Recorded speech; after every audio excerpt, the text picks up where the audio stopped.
Nah, untuk sumbangan ini merupakan sumbangan terbesar dari beberapa kerajaan atau negeri Nusantara yang pro Indonesia menjadi republik.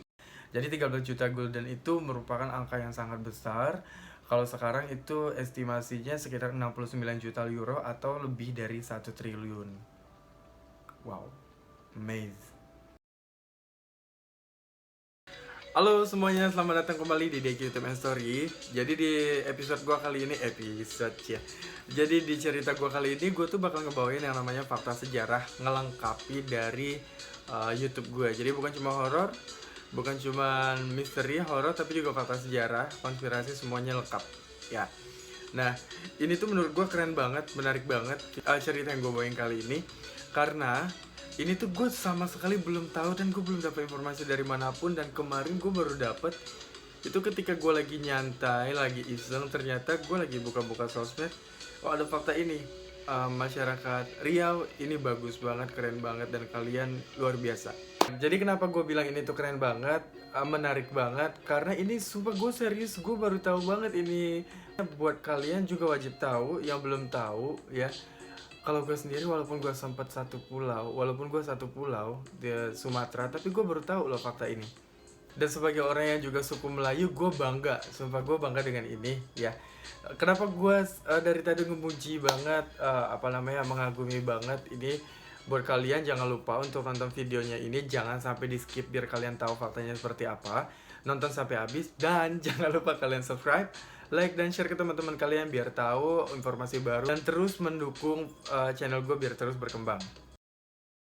Iya, jadi faktanya ini ketika Sultan Siak menyerahkan hampir dari seluruh hartanya untuk Republik Indonesia, negeri kita tercinta ini, yaitu sumbangsihnya tuh terbesar dari seluruh raja-raja atau sultan yang ada di Nusantara kita. Sultan Siak ini atau Sultan Syarif Kasim II ini memberikan sumbangan atau uang cuma-cuma kepada presiden kita Soekarno, presiden pertama kita, itu sebesar 13 juta gulden atau saat ini setara dengan kira-kira 69 juta euro.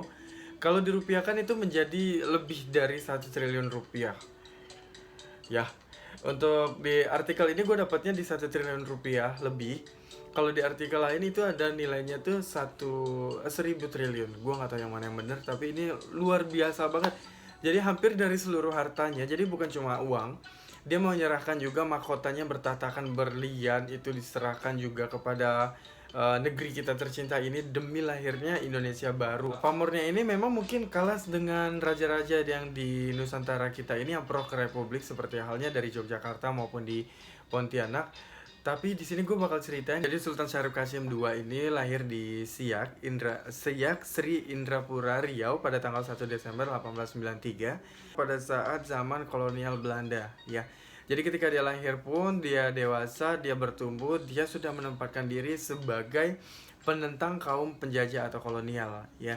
Jadi Sultan ini emang dia melakukan penentangan kepada para penjajah, tapi dia tidak memperlihatkan dan dia melakukan itu dengan cara-cara yang elegan. Nah, jadi Sultan Syarif ini kenapa dia melakukan dengan cara-cara yang elegan?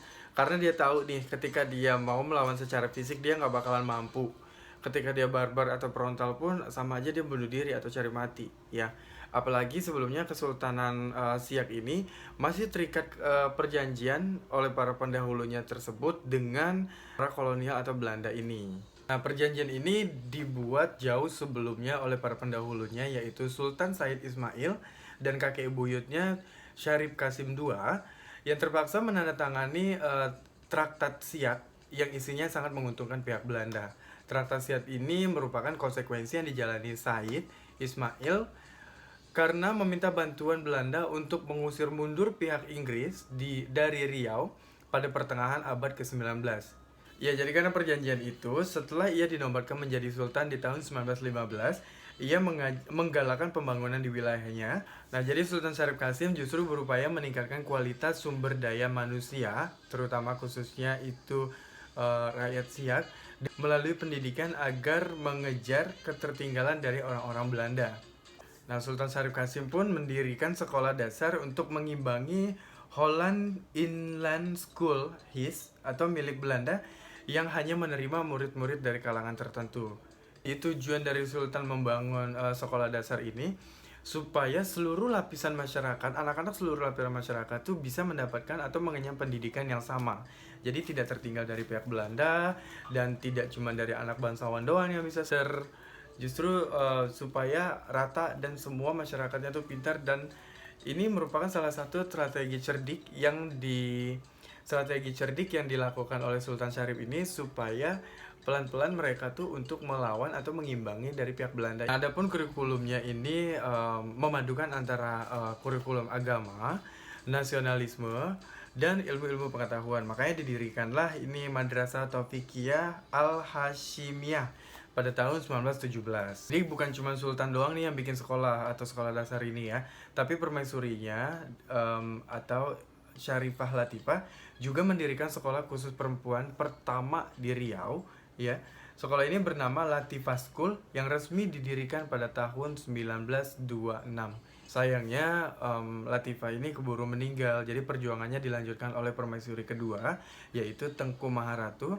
Selain mengelola Latifah School, Tengku Maharatu juga membangun lagi atau mendirikan kembali taman kanak-kanak, asrama putri, serta menggagas sekolah perempuan lainnya yang bernama Madrasah Tul Nisa.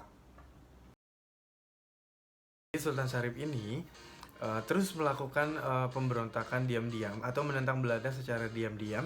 Salah satunya memberikan dukungan kepada pemberontak atau Sikoyan pada tahun 1931 yang dilancarkan oleh Sudi dijadikan pekerja paksa. Jadi Sultan Syarif terus memberikan bantuan-bantuan kepada masyarakat atau para pemberontak ini guna membangun benteng-benteng pertahanan untuk memberikan fasilitas kemiliteran pada kaum pemuda hingga menentang kebijakan Romusa oleh pemerintah penduduk Jepang pada tahun 1942.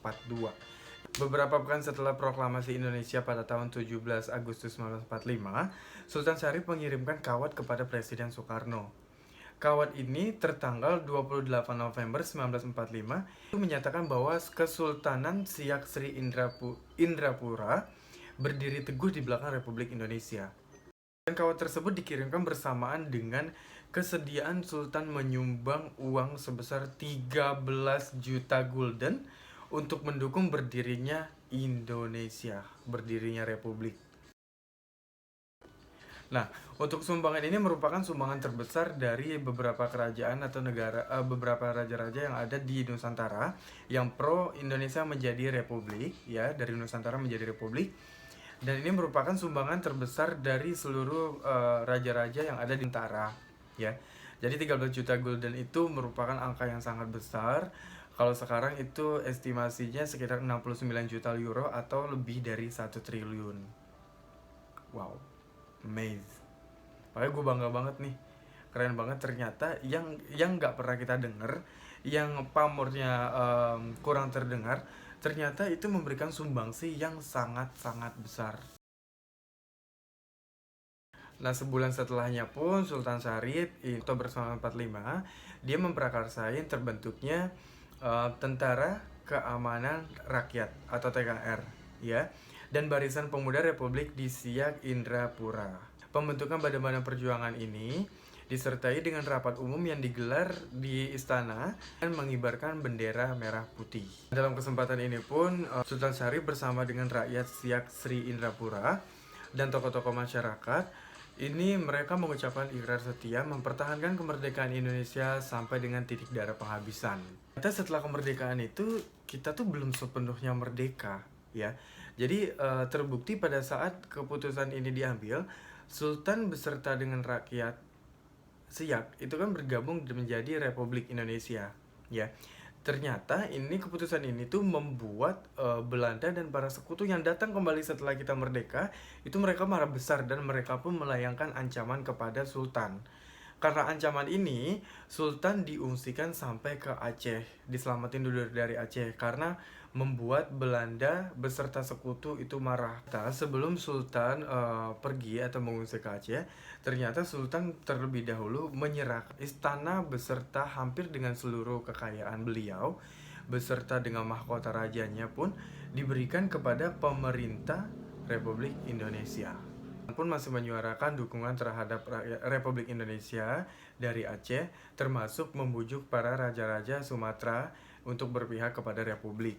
Nah, di Serambi Mekah atau di Aceh, Sultan Syarif Qasim II bergabung dengan kaum pejuang dan dipercaya sebagai penasihat dari pemerintah Keresidenan Aceh. Setelah kondisi damai, situasi damai, Sultan Syarif pindah ke Jakarta. Kendati di Jakarta pun tidak mendapatkan posisi khusus di pemerintahan karena nggak dikasih ya. Kenapa dia tidak mendapatkan posisi khusus di pemerintahan? Karena beliau harus balik lagi ke Riau untuk mengurusi sisa-sisa dari harta peninggalan leluhurnya yang masih tertinggal di Singapura. Jadi Sultan Syarif ini balik ke Riau, Singapura beberapa tahun begitu terus. Tapi dia gagal membawa pulang dari harta peninggalan leluhurnya. Itu dikarenakan konfrontasi Indonesia dengan Malaysia yang terjadi pada awal 1960-an membuat Sultan Syarif gagal membawa warisan tersebut. Beliau tidak ingin terlibat konflik kembali, pulang ke Siak dan menghabiskan masa tuanya di sana, di kampung halamannya hingga meninggal pada tanggal 23 April 1968 atau tepat di usia 52 tahun. Jadi pengorbanan untuk Republik amatlah besar, namun pemerintah baru memberinya gelar pahlawan itu pada tanggal 6 November 1998. Oke semuanya, itulah tadi pengorbanan dari Sultan Syarif Qasim II kepada Republik Indonesia kita tercinta ini. Menurut gue itu luar biasa banget dan hebat banget, keren banget. Sampai dengan sekarang pun mungkin bisa dibilang sih nggak ada orang yang seperti itu. Bisa dibilang sih jarang banget, even ada juga ya.